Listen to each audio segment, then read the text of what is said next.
Assalamualaikum warahmatullahi wabarakatuh. Yang mulia Perdana Menteri Kishida Fumio dan Bapak Ibu yang saya hormati. Pertama-tama saya menyampaikan selamat datang kembali di Indonesia kepada Perdana Menteri Kishida.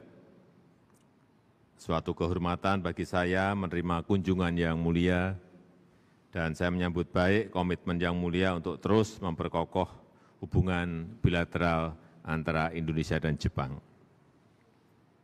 Dalam hubungan bilateral ini kita sepakat untuk terus meningkatkan kerjasama di perdagangan dan investasi. Di bidang perdagangan kita sepakat untuk mengintensifkan negosiasi IJPA, Indonesia-Japan Economic Partnership Agreement, dan mengurangi hambatan perdagangan agar lebih menguntungkan kedua negara. Secara khusus, saya menyampaikan permintaan pembukaan akses yang luas bagi produk pertanian dan perikanan Indonesia ke pasar Jepang. Di bidang investasi, saya menyambut baik ekspansi perusahaan otomotif Jepang seperti Toyota dan Mitsubishi yang akan menjadikan Indonesia sebagai hub otomotif untuk kawasan. Tapi saya juga berharap adanya tambahan investasi baru Jepang di bidang lain, terutama energi, industri semen, teknologi pertanian dan kesehatan, dan menjadikan Indonesia menjadi bagian penting dari global supply chain industri asal Jepang. Di bidang infrastruktur, saya menyambut baik kelanjutan proyek Pelabuhan Patimban fase 1 tahap 2, serta penyelesaian proyek infrastruktur yang sudah berjalan seperti MRT Jakarta. Kedepannya Indonesia mengharapkan partisipasi Jepang pada proyek-proyek infrastruktur seperti di Ibu Kota Nusantara dan juga untuk Ambon Port.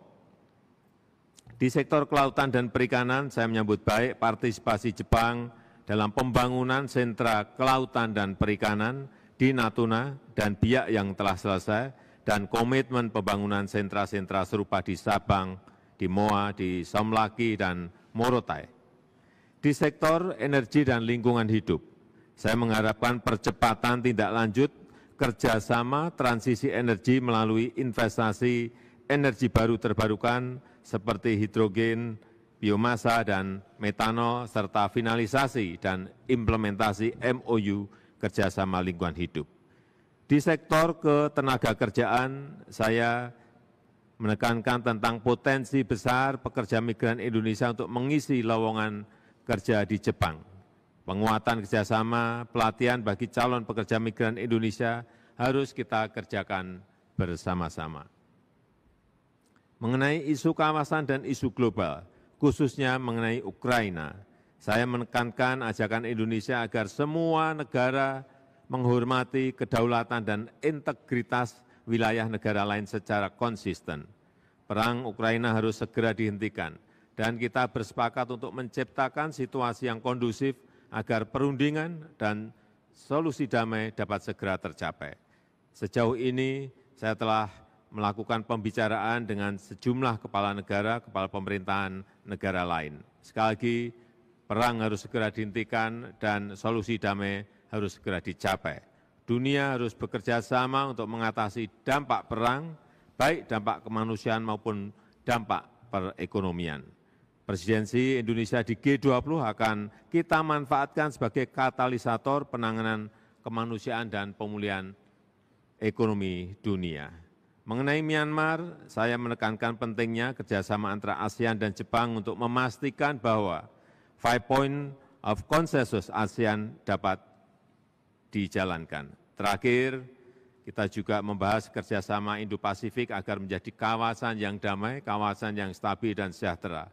Saya menekankan pentingnya membangun strategic trust di kawasan. Indonesia dan ASEAN siap melakukan kerjasama dengan para mitra, terutama di bidang maritim, konektivitas, dan pencapaian SDGs, serta perdagangan dan investasi. Demikian yang bisa saya sampaikan.